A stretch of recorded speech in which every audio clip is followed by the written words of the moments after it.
On the outskirts of a sprawling sheep station, police scour through the scrub and dust. It's their fourth time on the remote South Australian property, trying to solve the mystery of a little boy who disappeared here without a trace.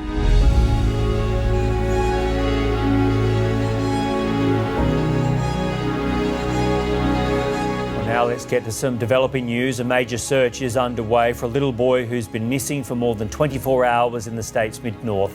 Our hearts are aching and we are holding on to hope that he will be found and returned safely.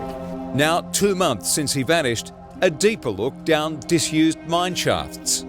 But the only thing emerging is more intrigue. I think the fact that they've extended the search to mine shafts is indicative of the fact that they're looking at possible intervention. Lamont have broken their silence in a heart-wrenching plea for help to find their son. As Hannah Ford reports, this is the first time they've spoken publicly since he vanished 5 months ago. Never before seen video of the curly-haired, adventurous boy has just been released by police. The small clip shows the 4-year-old on a balance bike pushing his way up a hill at Oak Park Station, almost exactly the same spot from where he disappeared from out the front of his family homestead near Yunta.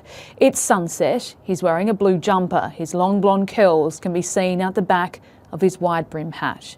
His parents today saying they just want answers. We are united in our grief and we are united in our search for answers about what happened to our little boy Gus, who means everything to us. Our lives have been shattered and every moment without him is unbearable.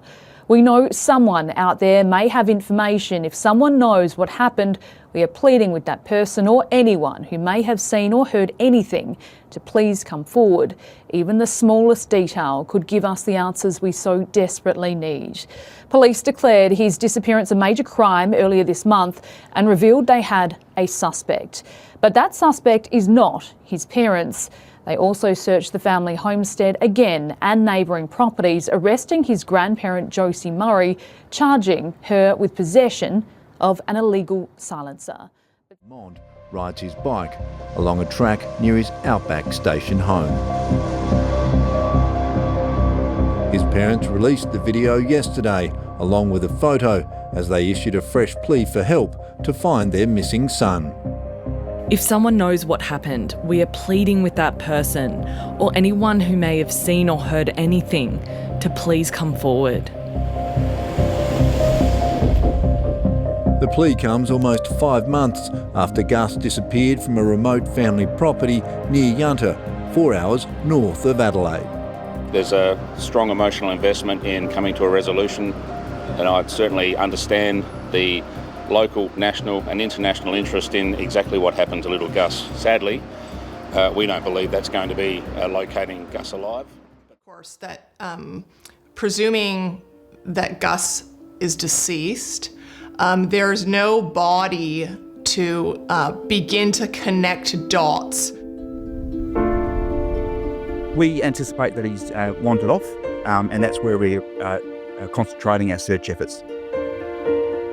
Gus Lamont was reported missing on September 27 last year. It was AFL Grand Final day, and police were told he was last seen playing in sand outside his home on Oak Park Station. His grandmother went out to find him and couldn't find him, so they looked around the area until they actually called emergency services.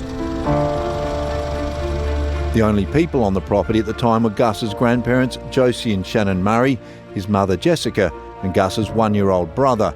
His father was living at a property more than 100 kilometres away. Mounted police travelled from Adelaide to join the search on Monday, alongside water operations which have been checking dams and tanks on the property.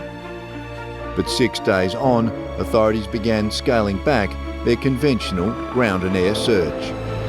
Whilst we've all been hoping for a miracle, that miracle was not eventuated. Police did, though, call in high-tech help from interstate, with surveillance drones scanning the station and beyond. We were contacted by South Australia Police on approximately day 2 or 3. The technology used was able to zoom in and detect thousands of animals, and one person on a motorbike. But again, there was no sign of the missing boy.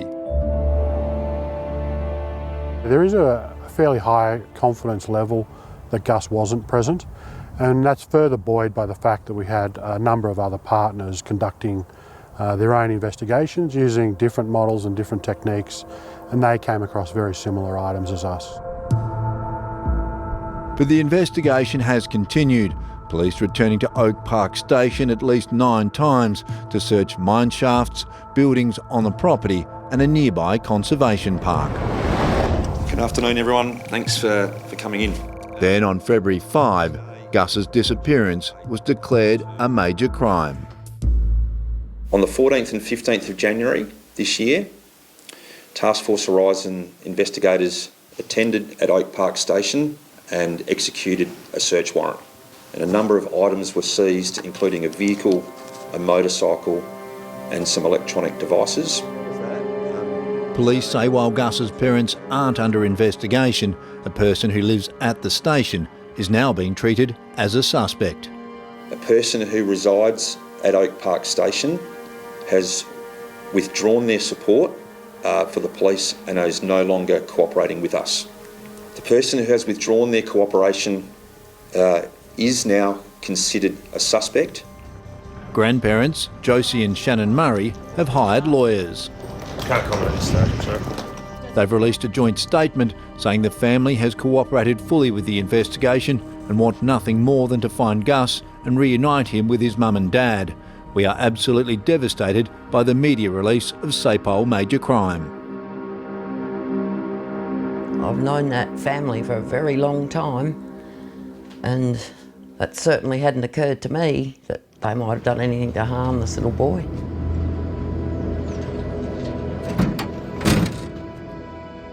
Fleur Tiver grew up next door to Oak Park Station and has known Josie and Shannon Murray for decades. She joined the search for Gus in the days after he disappeared and says everyone was understandably devastated.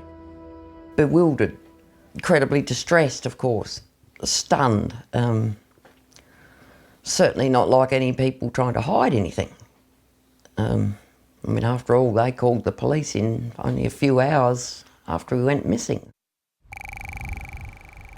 75-year-old Josie Murray was charged with firearms offences last week during a search of the property.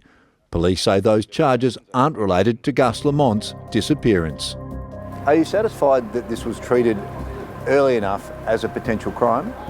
We said from the outset that we were exploring every possibility in relation to the disappearance of Gus Lamont. We did not simply focus on the search of a missing child on the property. We were looking at other possibilities as well. I think it's fair to assume that there's a lot more work to be done, and as with any major crime investigation, we don't rest until we have a resolution.